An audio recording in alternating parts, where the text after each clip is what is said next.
thought I would start out, women are near and dear to my academic life. I am very happy when I'm writing about women. Can you hear me? Okay. And I thought I might do what they did in a film I showed in my women's class, and that had people go around and say, they asked, can you name 3 women artists? And I don't know whether you know any women artists or not, but what about you? Me, my friend, and I. Someone else? Frida Kahlo. Everyone knows Frida Kahlo. Everyone knows Georgia O'Keeffe. Many know Cindy Sherman. But anyway, but the people who were doing the interviewing found out no one knew 3 different artists, and they were in New York. But this, I think, hopefully will change your mind and give you something to say there. So, women of the American West. Which button is it? Button. You said I could do it from here. Ah, okay. I just wanted to see him walk over. This is a catalog called Independent Spirits, and it was an exhibition that was put together by the Autry Museum, that's several names of Western Heritage, in 1995. And if I have a book I consistently grab, it is this book. It has been an inspiring book. When this book came out and the show traveled, it did not come to Arizona, but it gave the very rich history of artists who were not Georgia O'Keeffe, west of the Mississippi. They did have to put a few O'Keeffe paintings in because no one else would come if they didn't have some O'Keeffe paintings. But when I went to the show in New Mexico, many of the works were in the hands of dealers. They were still in the hands of family. They hadn't really made it to the museum level. And it was this transformative show. And while it hasn't affected the market of women artists in Arizona, I've watched over the years the prices rise for the women of California, the women of New Mexico, and watched them come into museums and be on view for people to see. So I have like 3 copies of these. I have one in every one of my studies, so I can look at it for inspiration. I love this picture. It is Kitty Tatch and her friend on overhanging Rocket Glacier Point in Yosemite, California. And I don't think there were many accidents. This must be safer than it actually looks. Because there's nothing around to keep them in. But it speaks to the fact that women traded social constraints, traditional domestic roles, and creature comforts for a greater measure of personal freedom amidst the spectacular landscape and diverse culture that was not then possible in the East. Arizona women voted in 1912. Through the 19th century, the amendment giving suffrage nationally did not pass until 1920, but women in the West had been elected to Congress, they became governors, Texas and Wyoming, and mayors in Seattle, so there was a lot of change going on. Now, our view of the West is often rather masculine. Even though I love this painting, this is Dash for the Timber by Frederick Remington, it is the kind of typical story that you have in the West. You know, you want to shoot them up, you want to have a cowboy, you want to have some Indians, all of that, and that definitely goes with this painting of 1889 at the Amon Carter Museum. This is Thomas Hart Benton, The Arts of Life in America, and this is the arts of the West. 1932, it was done for the Whitney Museum of American Art, and if you look around, you see people playing cards, you see people with music, you see people drinking, you see people fighting, and then you see someone fighting over a woman. So typical story. Charles M. Russell is one of the founders of the sort of cowboy artists, the earliest ones, not just the CAA here. And this is titled, She Turned Her Back on Me and Went On with Her Sketching. And this man has evidently said something wrong. And he has no idea what it is. But there it is. But it's going to be a long ride back if they don't reconcile, because we're out in the middle of nowhere. There were various groups in the West. One of the most famous is the Taoist Society of Artists. That was, these are the former members in the yard of Irving House, You can see Walter Ufer, Dutton is there. There are no women in this picture, but there was one woman member of the Taos Society of Artists, and that was Catherine Critcher. And she was admitted late, about 2 years before they folded, and so she wasn't there for the picture that showed the men of the Taos colony. It was a very active colony. They formed this group because they wanted to market their brand, and it was a very effective thing. The Taos colony was founded in 1898 when one of the members, before it was the organization, broke his spoke and had to go into town and have it fixed. And he was so taken with Taos that he came back and and then he moved there permanently. I think I've got, this is a painting by Catherine Critcher, Taos Farmers, or Indian Women with Corn, and it's in the museum in San Antonio. She was quite a talented painter. She didn't live in Taos, which is probably why she didn't make it into that photograph, but she did work. Come on in, we won't bite, we won't penalize you. And then another woman who is, this is Evelyn Cameron. You can, there's plenty of seats, so. Evelyn Cameron. She came to Montana in the 1890s and died, I think, later in the early 20th century. But she settled in Terry, Montana, which is still, I think, one would describe as nowhere, Montana. And she came with her husband. Her husband was totally useless. He wanted to sketch birds and raise polo ponies.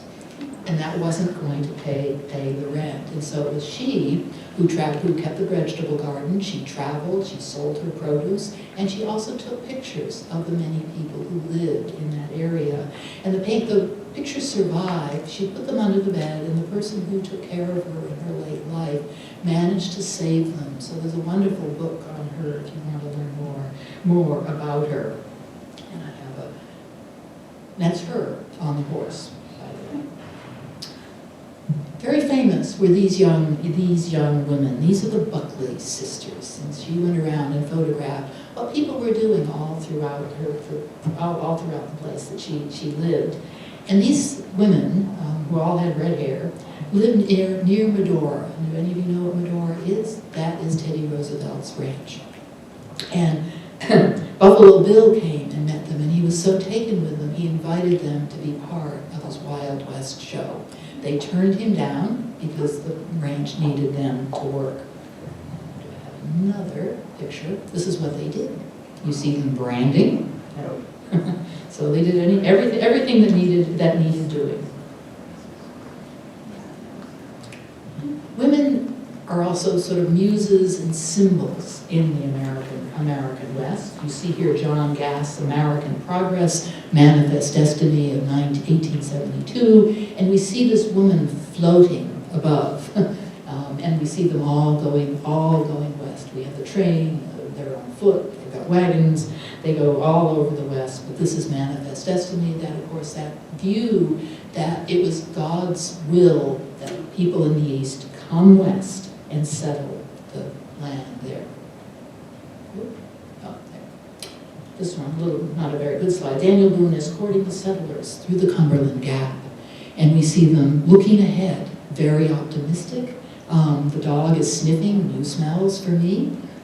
We see the Madonna-type figure in the background. And so these are all symbols of how the West was settled.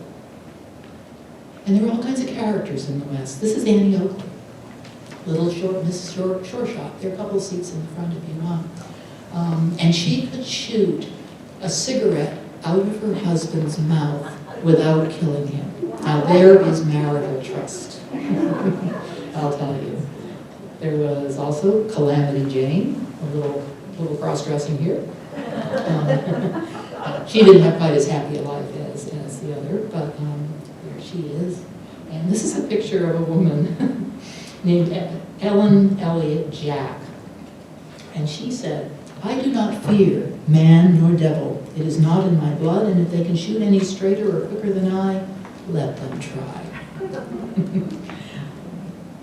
For 44 equalizes frail woman and brute men, and all women ought to be able to protect themselves against such ruffians. So it was a rough place.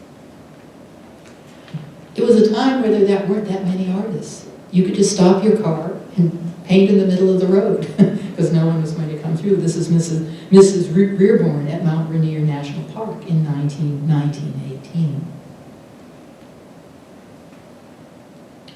And I'll go through them kind of by place. So I'm starting here on the Northwest Coast. This is Anne Kutka-McCosh, and it's called Leaving the Lecture, the Faculty Wives. And it's an interesting illustration of what happens to these well-educated women when they come west or when they go anywhere. There really is nothing for them to do. There are no jobs.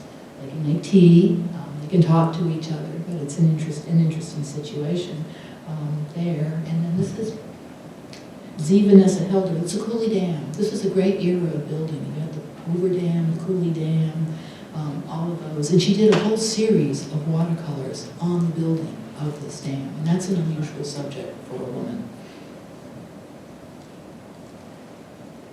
California had all kinds of art. They had a sort of school they called the Eucalyptus School.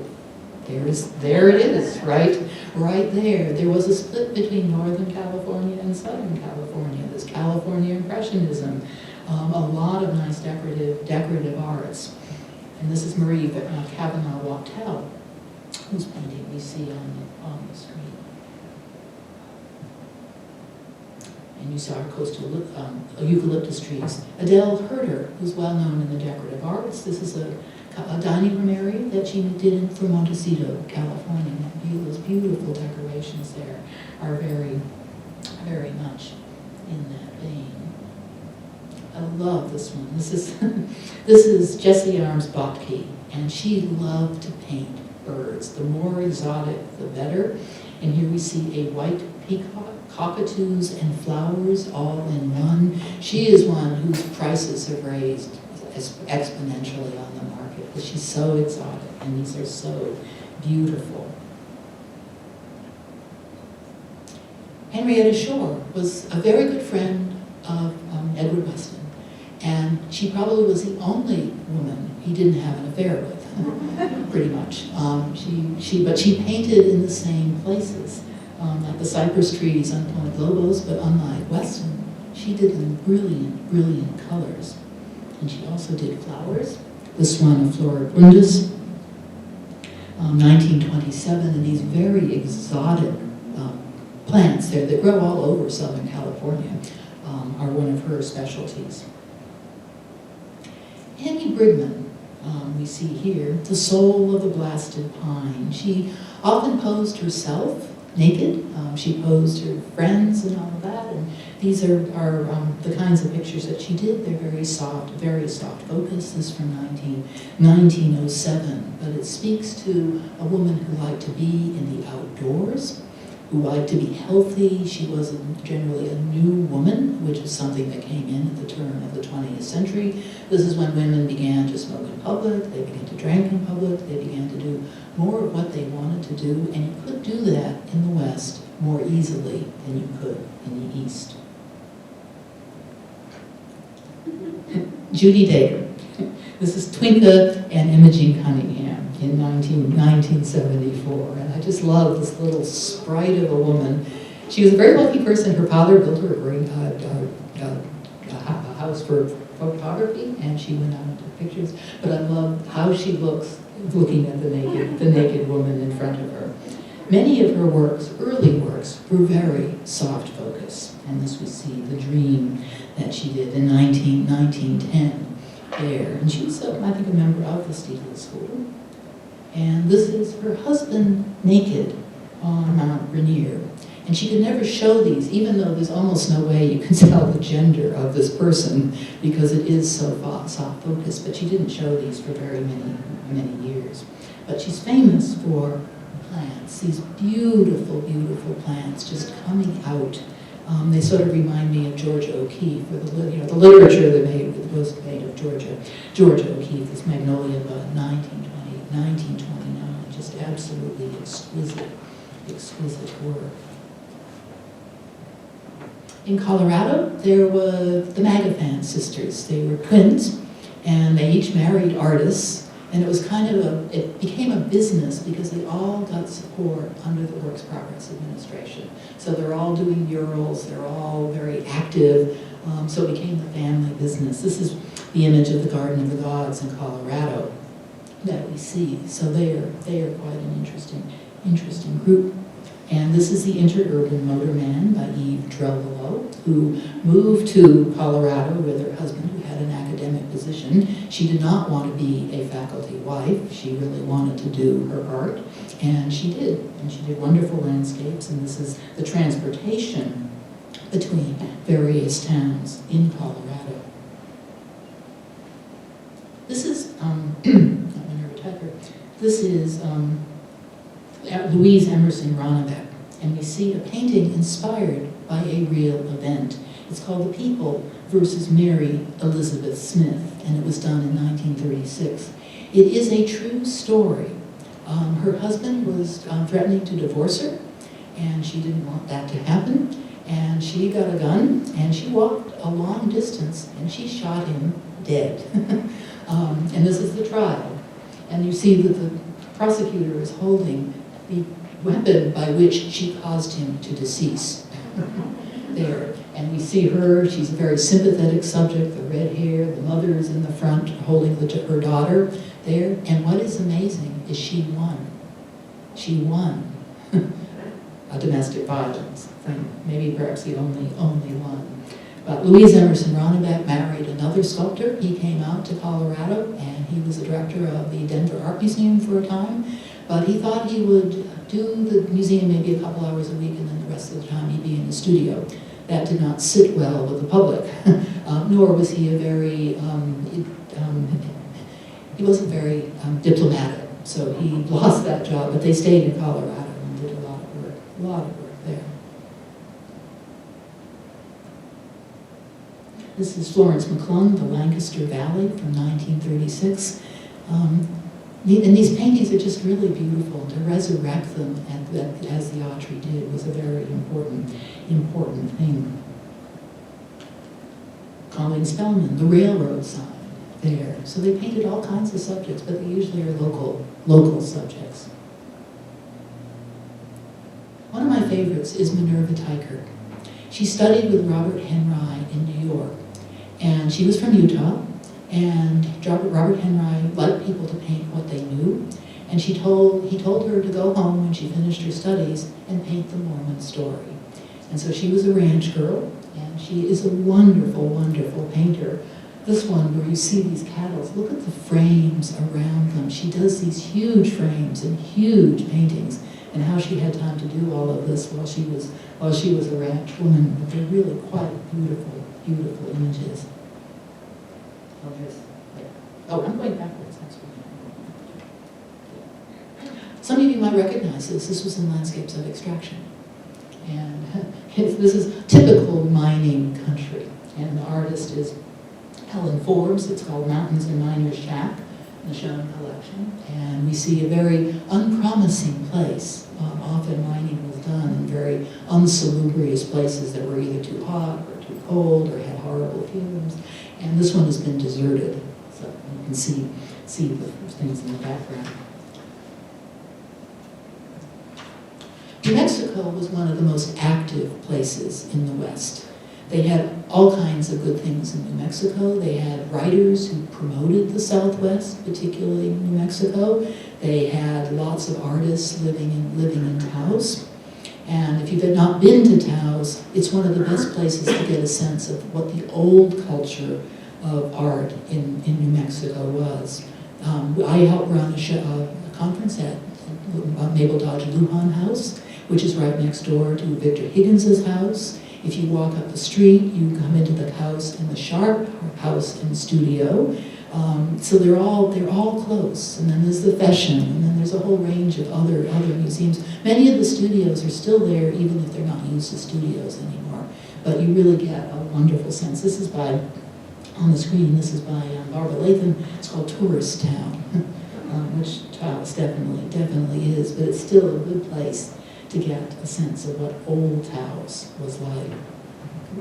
Backwards again. Yeah. New Mexico was the site of a lot of the Fred Harvey Company and the Santa Fe Railway, that marketed the West both in Arizona and in New Mexico. It was more limited in Arizona because we only had one active tourist site, and that was the Grand Canyon, whereas New Mexico had this necklace of pueblos, and they wanted people to visit them. So they set up Harvey tours, and they had nice guides who had nice clothing, and they would be driven in 6-cylinder Cadillacs out into the middle of nowhere, and they would go see the dances. Now, how is anyone going to watch and be able to see the dances where everybody is so close together? And so we see them all milling around. The dancers are probably being, they are having a hard time, but it speaks to the number of tourists who came up to that area. This is one of the writers who sold the West, or sold New Mexico to people.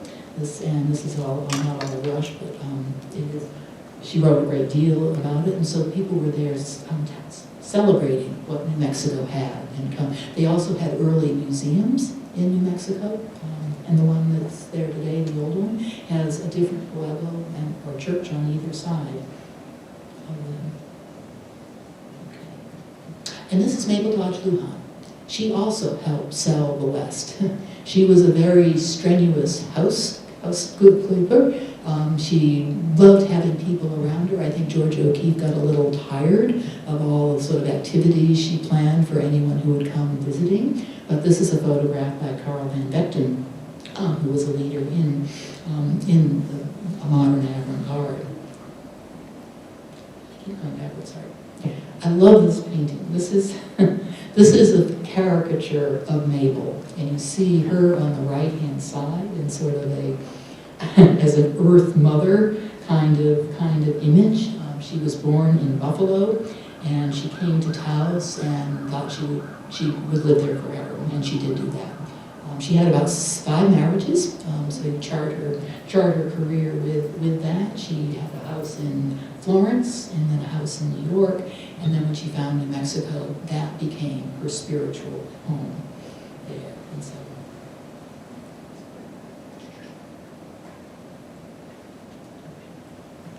this is the house. This is Mabel Dodge Lujan's house. She built it gradually. It's called Los Galos, and it has 2 floors. And then she added houses around as she got house guests to come. And so it's really quite a wonderful place. This is the only one you can go in. The other houses are owned privately. But it's a wonderful place to have a conference. We have a very small conference. It's about 80 people. And there's great food in Taos. And here is her stationery, Los Galos. And look who's writing. This is Rebecca Strand is writing this letter. Dearest little Stieglitz. And that is Alfred Stieglitz, who is the photographer person. This is Rebecca Strand. And of course, Stieglitz was interested in many women. And here is George O'Keeffe on her visit. She has that look like, I think I want to move somewhere else. Because I'm getting a little tired of Mabel working with me. But she also came with Rebecca Salisbury Strand, and this is her and Beck. And they both painted, but Beck had a very different style, as you will see. But there she is. This is what Rebecca Salisbury Strand paints. She does work on glass, reverse painting on glass, and they're very, very beautiful. And they're very, very fragile. There, if you ever get up close and see one.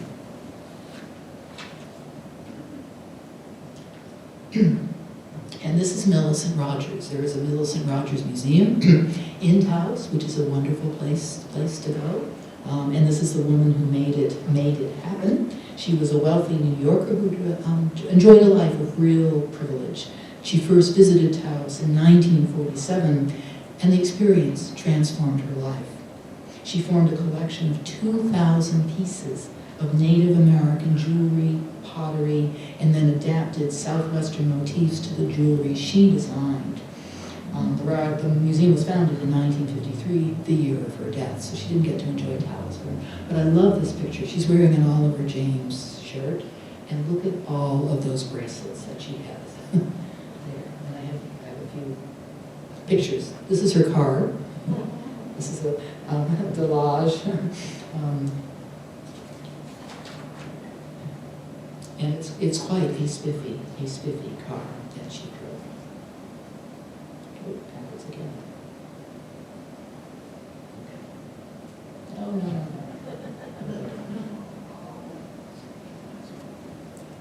There, the car.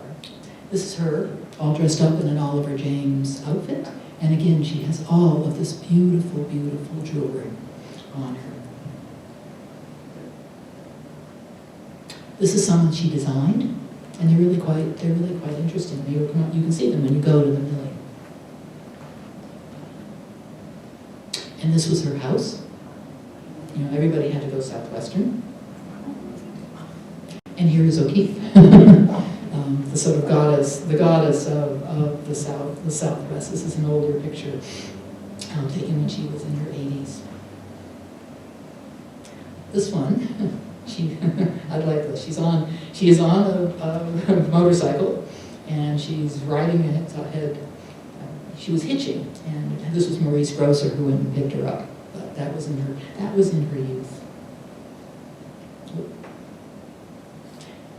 She is fortunate to have several museums. There is the museum in Santa Fe, which is undergoing renovation, and will open up at some point. And then she had several houses. She had one at Ghost Ranch, and then she had one in Abiquiu. The one in Abiquiu is open to the public. You need to make your reservations very early on, but it's a very informative tour. It's a small tour, and you get to see almost everything except the bomb shelter. And it's elevated. The surprise to me was it was high up, and you got this amazing view of all the sites that she painted. It's an older house that was, what did you get? There it is. It's an older house that got restored, and it has an original acequia down from the land grants there, and they put the water in, and they know where every drop of water is going to go, because it only comes at certain times. And this is one of her paintings. They did little tours where you can, drive around and see what she painted. I don't know why I keep going backwards. But she's also, how shall I say, this is a child's book for Georgia O'Keeffe, Getting to Know the World's Greatest Artists, written by George Venecia, and this is Georgia O'Keeffe. And I'm sure she's rolling in her grave, even though she did paint in her car, and she did love kitties. She traveled with her Siamese cat out in the middle of nowhere. But that it sort of sets your teeth on edge just a little bit. Perhaps more so the Georgia O'Keeffe cookbook. I mean, she's not exactly a gourmet cook, but they will sell anything if it's got Georgia O'Keeffe on it. This is Mary Shepard Green Blumenschein. She was the daughter of Ernest Blumenschein and Helen Blumenschein. Everybody was an artist in this family. And when they moved to Taos, Mary had been the more successful of the artist pair. But her husband wanted to come to Taos, and so she pretty well gave up her career because there really wasn't much for her to do in Taos. It really was kind of a boys' club. And this is their daughter, who also became an artist. And here is the family of Mary Shepard Blumenschein. And they met as art students in Paris, and so many of the artists that came to Taos, and actually elsewhere, studied in Paris. They'd meet a woman who shared their goals and dreams. They all wanted to be successful artists. Guess who got the studio? Guess who lost the dreams for that one? But it is a common story. This is the outside of their house. This is open to the public. You can go to this on a tour. And this is why Taos is so wonderful, because you can get into all of these interesting sites, including the Harwood is a former house and that you can go into too. It is also a museum. And this is ourselves and our neighbors. Helen is rigidly seated in the front. That is not a happy pose. Mary hovers nearby in the floral throw. Ernest in red stands out and apart. The red-headed, bearded Jacob Lawrence is also in, or D.H. Lawrence is in back of Mary. And to the right, Mabel Dodge Lujan is half hidden by her spouse, Tony. And you can see it in the back there as well. And then Mary Austin is in the very back of them. So it gives you a sense of the sort of chumminess of these places. They loved having their studios and showing them off. They were places of work. They would have collections that sort of gave them authenticity, even if they're painting Pueblo booties on a plains outfit there, because there was a lot of fantasy going on. And this is by Mary Blumenschein, The Acoma Legend, 1932. So she was a really wonderful painter. She just didn't get as much of a chance to do it. Now, a Japanese-American internment happened, and there were about a dozen sites where people were interned all throughout the Southwest on federal property. And this is a painting by Estelle Ishido at Heart Mountain. Several of the sites had nice art programs in there, and Heart Mountain was one of them. She was disowned by her family because she had married a Japanese person, and so she came and was willingly interned with her husband. But it was a very sad situation. One of the most famous of the internment artists is this one, Mine Okubo. And when she was interned, she did sketches every day. And all of the sketches, they were published in a book by Columbia University Press right after the war. War ended, they all include her. As this is, how she experienced this is how she experienced the latrines. It's a fascinating story. And she eventually was released because she got a job in the East. But that didn't happen for everybody. Now, Arizona. When I came to, everywhere I have lived, I've always worked on the art of the place that I lived. So when I lived in Norfolk, Virginia, and thought I was never going to get out of there, I wrote and wrote and wrote. And I wrote an architectural history. I wrote on an early sculptor. When I came here, I thought, well, what can I do? About someone had already done a thesis on Lou Davis, and I decided I was going to work on the women artists. But first, I did a book on Lon McGargy. And when I had several Talmuds before I settled here. I had come on a conference to Phoenix, and my roommate and I went down to the local Chamber of Commerce, and we said, what is there to do? And the Chamber of Commerce person said, nothing. That was the word. That was the word, they said. And I thought, what would you have said if you hated the city? And I thought, well, I will never, ever come back to this forlorn place. And so it went, slightly above North Dakota, but not by much. And then this tenure-track job came up, and I decided I would apply because I was eager to get out of Old Dominion University in Norfolk, Virginia, where I was always going to be a Yankee from away. So I applied, but I'd been applying for a lot of other jobs. I was doing 3 to 4 on-campus interviews for 8 straight years and decided this was going to be the end. And so I came, and I gave the best lecture of my life, fueled by a sugar donut and a pot of espresso. And any of you who know me know I don't probably need both of those substances to buzz. And I thought, well, I can't do a better lecture than this. And I came out here, and I've been here 35 years. I started teaching when I was 5, right? And it has been an absolutely wonderful place. I've had opportunities I would never have gotten in the East. I wanted a life in the academy and a life in the community. And I've done all kinds of public art, 20 years of public art experience. And it has been a great place. I found my husband. Of course, he waited 8 years to meet me. That was what possessed you. But it has been a really wonderful place to be. And I show you this. This is Annie Brigman again. And it's called Solitude. And I thought, here I am in Arizona. And this is kind of what I thought I'd be, on the edge of the canyon, wondering, do I jump, do I stay, do I whatever, there. But it was we went up to the Grand Canyon, I went up with a friend of mine, the first week I was here, and like, oh my. And then we stopped in Sedona, oh my, all of the colors. I thought I would be very, very happy here.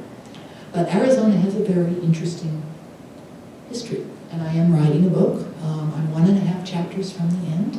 I can't wait to read it when it comes out. This is May Hurd. The states on either side of Arizona had lots of cultural infrastructure.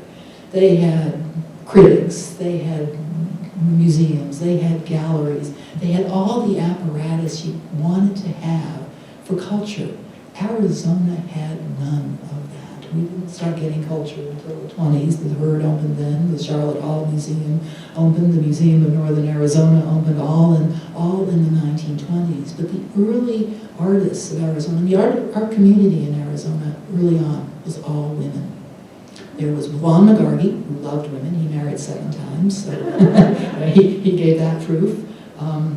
And then Louis Aiken, it's hard to pin him down when he is actually in Arizona. So the early artists, the whole book is on 1900 to about 1945. Well, I'll take it to 1947 because I want Edith Hamlin in the book there. So it had really very little in the way of culture. But people persevered. If you ever go, I'm sure most of you have been to the rim of the south rim of the Grand Canyon, and here are all the buildings by Mary Jane Coulter. She created little vignettes and things to do on the edge, which is to eat and to buy souvenirs. But she made a wonderful stage set. Hopi House was the first one in 1905. There were more in the 19-teens, and the last one was Bright Angel Lodge. You see the Desert Watchtower, and that looks like an old thing. It's got a steel frame underneath it, so that will last longer than ours. And then she did Phantom Ranch down in the valley. And it is probably one of the largest groups of buildings by a woman architect, historic woman architect anywhere. And it was very hard for women in architecture, but she worked for she worked for a corporation, the Fred Harvey Company, the Santa Fe Railway, and Julia Morgan worked for Hearst. And those two women had enviable careers in architecture, which most of the architecture programs would not let them in.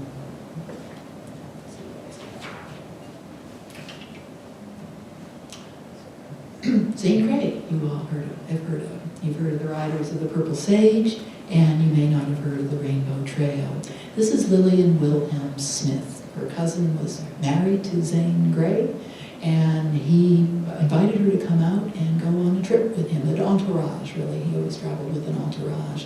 And the trip he wanted to make was to the Rainbow Bridge. The Rainbow Bridge had been discovered by Anglo people in 1913. And John Wetherell had made a good living guiding people to go to the Rainbow Bridge. It was a very dangerous trip. It took about 2 weeks to get there. Now it's really easy to get there. And you had to go over slick rock, which you could look down and see all the dead mules that had fallen over. It took a long time to get there, and so she spent about a week or two there sketching. And she was the only woman illustrator for Zane Grey's books, was her. So that was very successful. She also did China designs. And she did 3 sets, one on Apache, this is the Hopi World, and then this is, I think, a basket there. And they went into production. You could buy them at Goldwater's. And so what was she doing? Well, she and her husband ran a couple of ranches, guest ranches, and she wanted things that looked like they could go into those ranches. So she sold those. But she was the only one who really went into production. Kate Corey wanted to do a set of China, and I guess she disagreed with the guy who was producing it. So, but what it was, do you all know what blue willowware is? The China? Imagine blue willowware and then little Hopi figures in the China. I really wished it had gone into production there. Lillian's did. Kate Corey came in the teens. And she came because Louis Aiken, she was living in New York, and Louis Aiken was there. He was a painter as well. And he was urging people to come and set up an artist colony on the Hopi Mesas. If you could think of a less promising place for an artist colony, it probably would be that. It didn't have running water, it didn't have all kinds of the amenities.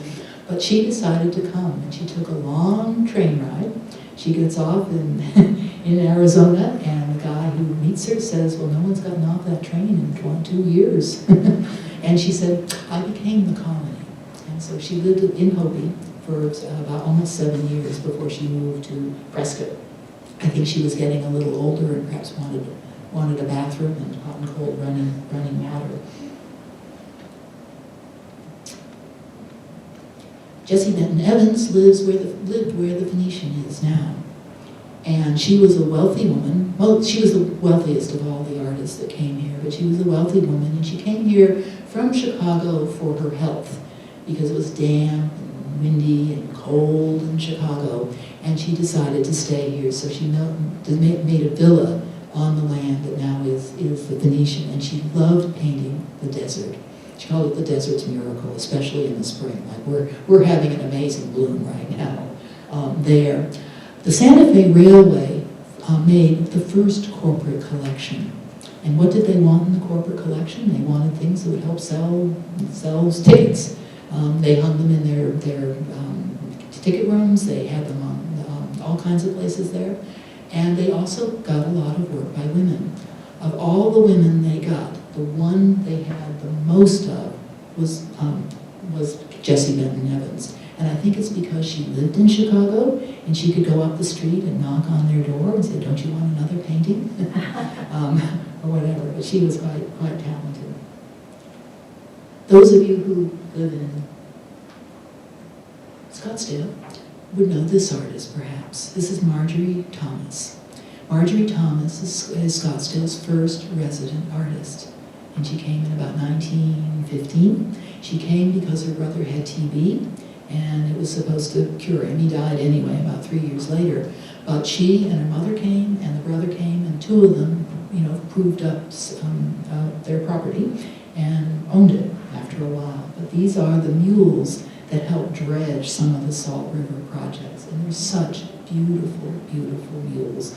This was once in the Walter Bimson collection, and some of you may know him. He came here to establish the Valley National Bank, and he had a very large art collection, which all but disappeared. We had little scraps of it, but once there were, Valley National Bank went through like 3 or 4 different names, and by the time it became Bank One, no one knew anything about the art, and they just got rid of it for peanuts. I mean peanuts. If I'm willing to buy something, that's peanuts. She is quite an Italian, and she always loved the animals. And she too went on a trip to the Rainbow Bridge with Zane Grey, his last trip there. So, but she always did instead of doing the bridge, she has you can see a bit of the mules, but you see mostly, you see the mules, not the people. And the last person I will show you is Mary Russell Farrell Colton. And she does the most beautiful paintings. This is called The Valley of the Painted Hills from the 1920s. She and her husband began coming out here. He was a sort of $1-a-year man at the University of Pennsylvania, and so he was wealthy. He had a trust fund. They came out and toured around here and were very taken with the landscape. She had discovered the West in British Columbia, and he had been on that trip. And then they married because of a shared interest in the American West. They came out in 1912 on their honeymoon, and they traveled all over the place. Her mother was aghast. It wasn't a traditional honeymoon. They'd get on and off of a plane, off of railroad, and then they'd have, maybe have a horse or something to do. They were so dirty by the end of it, the ticket master wanted to charge them extra. But they eventually decided they would move to Flagstaff. They decided they wanted to do some culture for it, so they established the Museum of Northern Arizona there, which is there today. They wanted a place where you could see the culture in place, because what they had watched over the years was the archaeologists from the University of Pennsylvania, from Yale, from whatever, coming through and taking back box loads of artifacts that would never be seen again here. And so they really did achieve her thing. She was the curator there for quite a number of years. Sadly, her mind started going in the 40s, and so there was done. But she also established exhibitions for Anglo artists, for Hopi artists, for Navajo artists, so that they had something to show. She set up a silverwork project and gave the Hopi something that they could make money with, and that was very, very successful as well. These are only 5 of the leading ladies for my book. I'm trying to have all kinds of other artists. I'm putting in a few people who only visited for a short time, and one was Marianne North, who was a proper British woman, and her mother begged her to stay with her father, and after she died, and she did that. And after that, she started she circumnavigated the globe. She knew people like Darwin who recommended you need to go here, you need to go here. And if you go to Kew Gardens, there are 800 paintings by her, just hung floor to ceiling on them. And they're a kind of taxonomy of the British Empire. And one thing I really love is you walk in and it's the Victoria Regia Lily, so it honors Queen Victoria. Why do I want her in my book? Well, she came to the United States a couple of times, but she only set foot in Arizona once. There's one painting of her in Kew Gardens. So I figure that's an interesting thing to show. So I hope to get it done this year, God willing, and the creek don't rise. If you have questions, I can answer some. Or I can make up answers. I work for the state of Arizona. So. Questions? Comments? That's nice. I think you should have left the pictures up a little bit longer. Ah. I like when you went backwards. Okay. Well, I'm hoping to have color in my book. I did a book on the New Deal in Arizona, and that's fine in black and white because that's how we think of the New Deal. But I want people to really appreciate these artists for the art, the strength that they have, and I don't think that I can do it without color. So I've gotten all kinds of images. It's helpful marrying a photographer. That's given me a lot of them, and I've also gone out to a weather relative, Harvey Leak, who's an expert on the Rainbow Bridge. And when I went in to talk to him, and I said, "Oh, I love this picture and that picture," he said, "Hand me your thumb drive." And he loaded all these things on my computer. Bless him.